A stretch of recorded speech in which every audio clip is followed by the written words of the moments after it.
उपस्थिती असणं आवश्यक आहे. योगाभ्यास म्हणजे हा फक्त इव्हेंट नाही आहे, तो आयुष्याचा इव्हेंट आहे. आयुष्याचा इव्हेंट जमला तर तो करता आला तर पाहिजे. एवढी मी इथे व्यक्त करतो आणि प्रार्थना सुरुवात करतो. आज वेळ घेतो.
जो आपला योग दिन आहे आदरणीय पंतप्रधान नरेंद्रजी मोदी साहेब यांनी 2014 साली युनोमध्ये हा प्रस्ताव मांडला की हा आजचा दिवस हा जागतिक योग दिन म्हणून साजरा करण्यात यावा. की आजचाच काळ तर दक्षिण गोलार्धामध्ये हा आजचा दिवस जो असतो तो सर्वात मोठा दिवस असतो.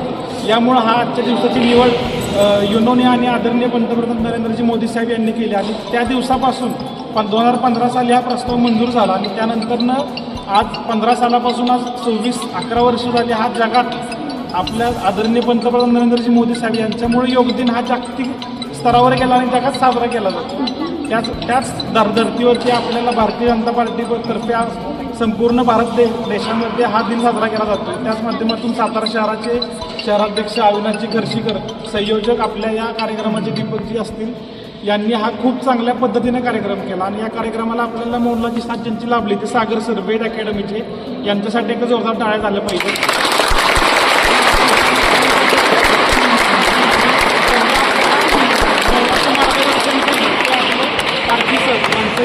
या ठिकाणी आपण टाळ्या वाजवून स्वागत करू.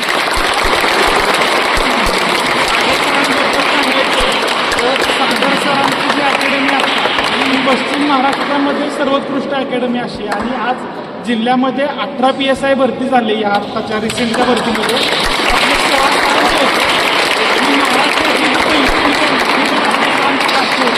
याबद्दल सरांचं विशेष अभिनंदन.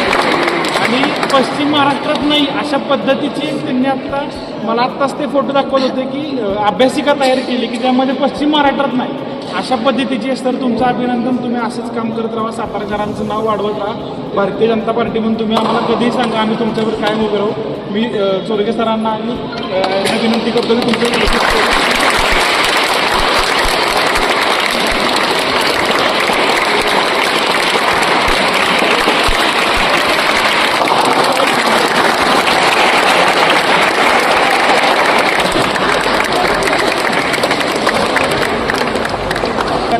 यांचंही आता कुणाचं भरपूर जण आपण उपस्थित आहोत. सर्वांचं नाव घेणं संयुक्तिक नाही, शक्य नाही. तरी पण आपला कार्यक्रम आहे त्यामुळे आपलं स्वागत नाही म्हणत की आपण सर्वजण सकाळी उठून प्रत्येकजण वेगवेगळ्या भागामध्ये गेला. आपलंही अभिनंदन आहे. असंच आपण सर्वांनी काम करत राहू आणि आदरणीय नरेंद्रजी मोदी साहेबांचे विचार आपण शहराच्या आणि आपल्याला शक्य असेल जिल्ह्याच्या कानाकोपऱ्यापर्यंत पोहोचत राहू. विशेष अभिनंदन खर्शीकर साहेबांचं की ज्यांनी 2 दिवसामध्ये चांगलं उत्कृष्ट नियोजन दीपकचे असतील त्यांना बरोबर घेऊन केलं, त्याबद्दल त्यांचंही विशेष अभिनंदन.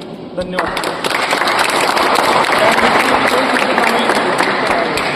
भाजपच्या पदाधिकाऱ्यांनी मला हे 2ऱ्या वर्षी बोलवले, त्याबद्दल मी आवर्जून त्यांचं अभिनंदन करतो आणि सर्वांना एक आवाहन करतो की सातत्य ही फार महत्त्वाची गोष्ट आहे. आयुष्यात सातत्य असेल तर काही शक्य होऊ शकतं, म्हणून सातत्य पाळत राहा, एवढीच माझी विनंती आहे.